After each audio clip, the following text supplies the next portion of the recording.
महाराष्ट्राची जनगणना 2011. आता महाराष्ट्राची जनगणना 2011 या आधारावरती महाराष्ट्राची लोकसंख्या बघा 11,23,74,333 होती 2011च्या जनगणनेच्या आधारावरती. मग आपण ढोबळमानाने बघितलं तर 11,24,00,000 एवढी महाराष्ट्राची लोकसंख्या होती 2011च्या जनगणनेच्या आधारावरती. याच्यामधील 5.8 करोड पुरुषांची संख्या होती, मेल म्हणजे पुरुष होते. 5.4 करोड स्त्रियांची संख्या होती असं सांगण्यात आलेलं आहे बघा याच्यामध्ये. ठीक आहे. त्याच्यानंतर नेक्स्ट बघणार आहोत की सर्वात जास्त लोकसंख्या असणारे जिल्हे. आता सर्वात जास्त लोकसंख्या असणारे जिल्हे एकूण 4 घेतलेले आहेत. 1 नंबरला ठाणे जिल्हा आहे. ठाणे जिल्ह्याची लोकसंख्या 1.1 करोड म्हणजे 1.1 कोटी.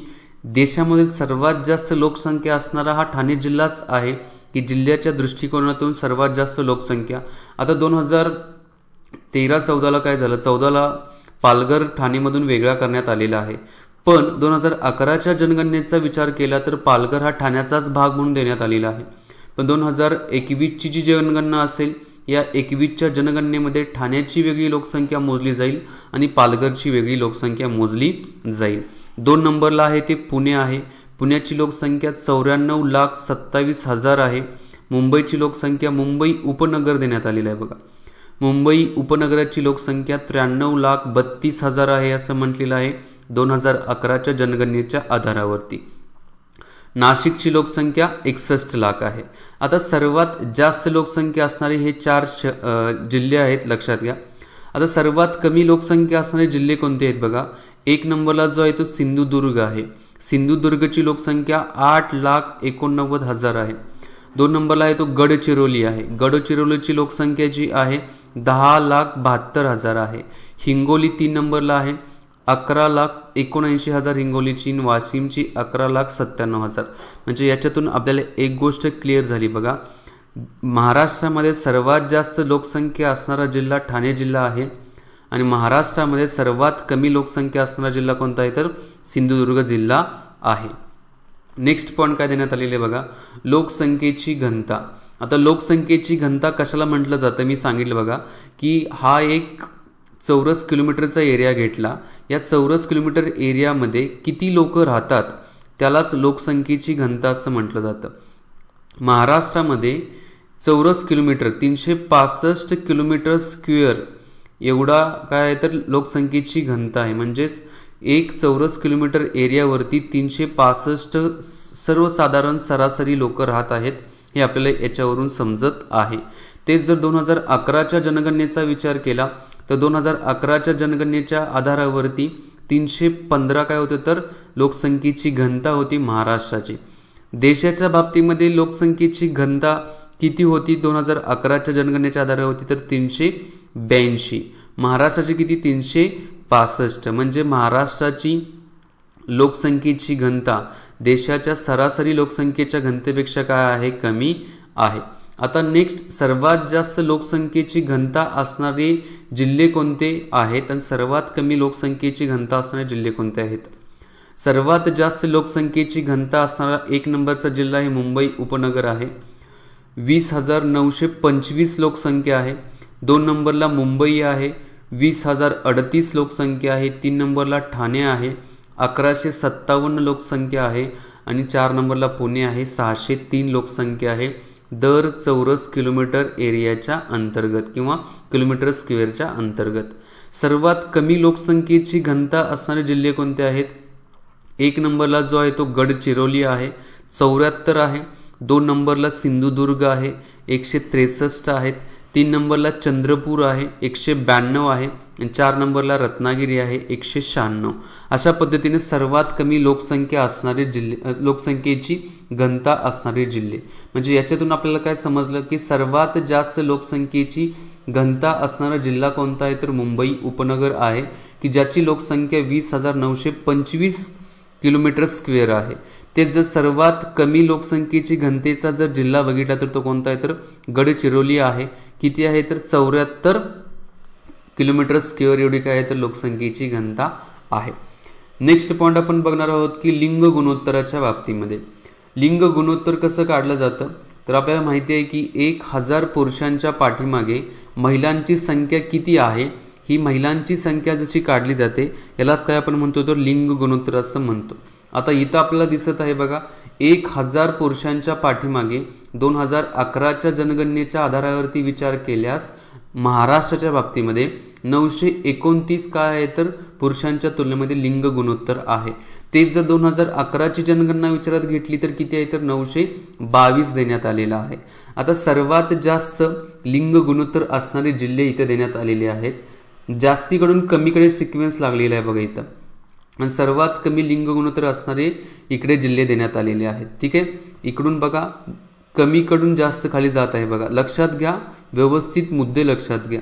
आता महाराष्ट्रामध्ये सर्वात जास्त लिंग गुणोत्तर असणारा 1 नंबरचा जिल्हा जो आहे तो रत्नागिरी आहे। 1123 1000 पुरुषांच्या पाठीमागे महिला आहेत। 2 नंबरला सिंधुदुर्ग आहे।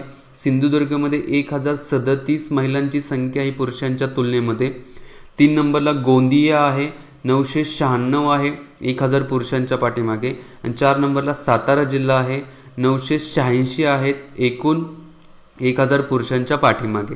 आता सर्वात कमी लोकसंख्येमध्ये लिंग गुणोत्तर जे आहे पुरुषांच्या तुलनेमध्ये महिलांची संख्या हे सर्वात कमी जे आहे ते मुंबईमध्ये आहे। किती आहे तर 1000 पुरुषांच्या पाठीमागे 838 महिला आहेत। 2 नंबरला आहे ते मुंबई उपनगर आहे, 1000 पुरुषांच्या पाठीमागे 857 महिला आहेत। 3 नंबरला ठाणे आहे, 880 आहेत। आणि 4 नंबरला पुणे आहे, 910 आहे। म्हणजे याच्यातून आपल्याला काय समजलं की 1000 पुरुषांच्या पाठीमागे सर्वात जास्त महिलांची संख्या जी आहे ती रत्नागिरी जिल्ह्यामध्ये आहे, आणि 1000 पुरुषांच्या पाठीमागे सर्वात कमी महिलांची संख्या जी आहे ती कुठे आहे तर मुंबईमध्ये आहे। सर्वात जास्त रत्नागिरीमध्ये किती आहे 1123 आहे, आणि सर्वात जास्त रत्नागिरीमध्ये आहे 1123, आणि सर्वात कमी लिंग गुणोत्तर जे आहे ते 838 जे आहे ते मुंबईमध्ये आहे। आणि राहिला मुद्दा शेवटचा साक्षरतेच्या बाबतीमध्ये। आता देशामध्ये सर्वात जास्त साक्षरता असणारा जिल्हा आपण बघितला केरळ।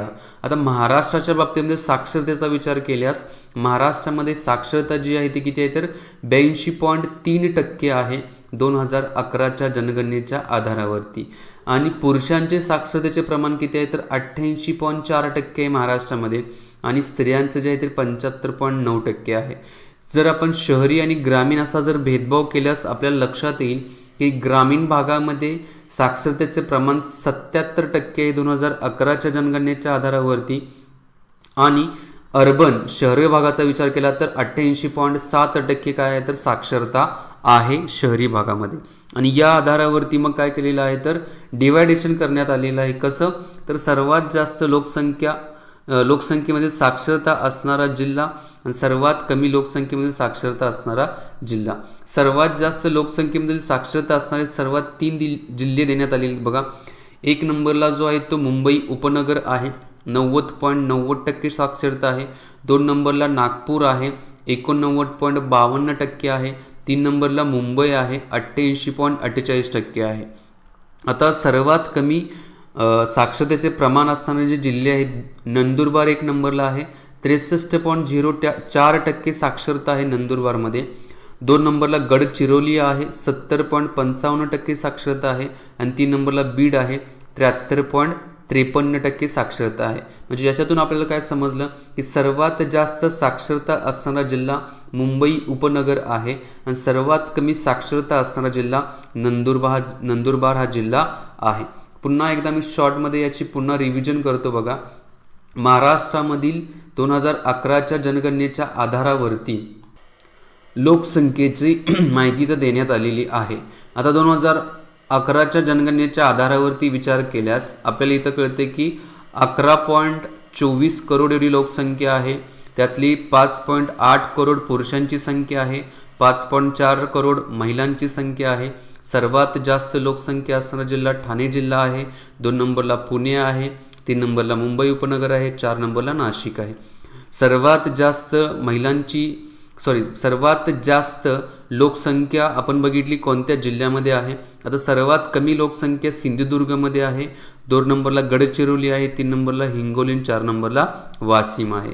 त्याच्यानंतर आपण बघितलं की लोकसंख्येची घनता, महाराष्ट्रामध्ये लोकसंख्येची घनता किती तर 365 आहे।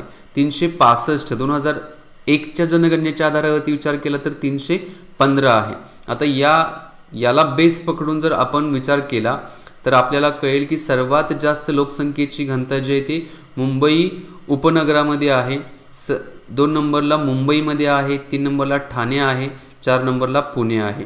ठीक आहे, त्याच्यानंतर सर्वात कमी लोकसंख्येची घनता असणाऱ्या जिल्ह्यांच्या लिस्टमध्ये 1 नंबरला जो आहे तो गडचिरोली आहे, 2 नंबरला जो आहे तो सिंधुदुर्ग जिल्हा आहे 2 नंबरला, 3 नंबरला सिंधुदुर्ग 2 नंबरला, 3 नंबरला चंद्रपूर आहे, 4 नंबरला रत्नागिरी आहे। की लोकसंख्येची घनता सर्वात कमी असणारा जिल्हा गडचिरोली, सर्वात जास्त असणारा मुंबई उपनगर। त्याच्यानंतर आपण बघितलं लिंग गुणोत्तराच्या बाबतीमध्ये सर्वात जास्त लिंग गुणोत्तर रत्नागिरीमध्ये आहे, 2 number Sindhudurg, 3 number Gondia, 4 number Satara. सर्वात कमी लिंग गुणोत्तर मुंबईला आहे, 2 नंबरला मुंबई उपनगर आहे, 3 नंबरला ठाणे, 4 नंबरला पुणे आहे। त्याच्यानंतर आपण बघितलेलं आहे की साक्षरतेच्या बाबतीमध्ये सर्वात जास्त साक्षरता मुंबई उपनगरमध्ये आहे आणि सर्वात कमी साक्षरता नंदुरबारमध्ये आहे। महाराष्ट्राच्या बाबतीमध्ये 2011च्या जनगणनेच्या आधारावरती जर साक्षरतेचा विचार केला तर 82.3% साक्षरता आहे। याच्यामध्ये पुरुषांची साक्षरता 88.4% आहे, महिलांची 75.9% आहे। ग्रामीण भागामध्ये 77% साक्षरता आहे, शहरी भागामध्ये 88.7% साक्षरता आहे। हे जे मी पॉइंट्स तुमच्यापर्यंत पोहोचवलेले आहेत व्यवस्थित नोट डाऊन करून घ्या, कारण याच्यावरती भविष्यामध्ये प्रश्न विचारले जाऊ शकतात। ठीक आहे, मी तर थांबतो। व्हिडिओ आवडले असेल तर लाईक करा, शेअर करा, सर्वात महत्त्वाचं चॅनेलला सबस्क्राईब नक्की करा। जय हिंद, जय महाराष्ट्र, जय भारत, वंदे मातरम।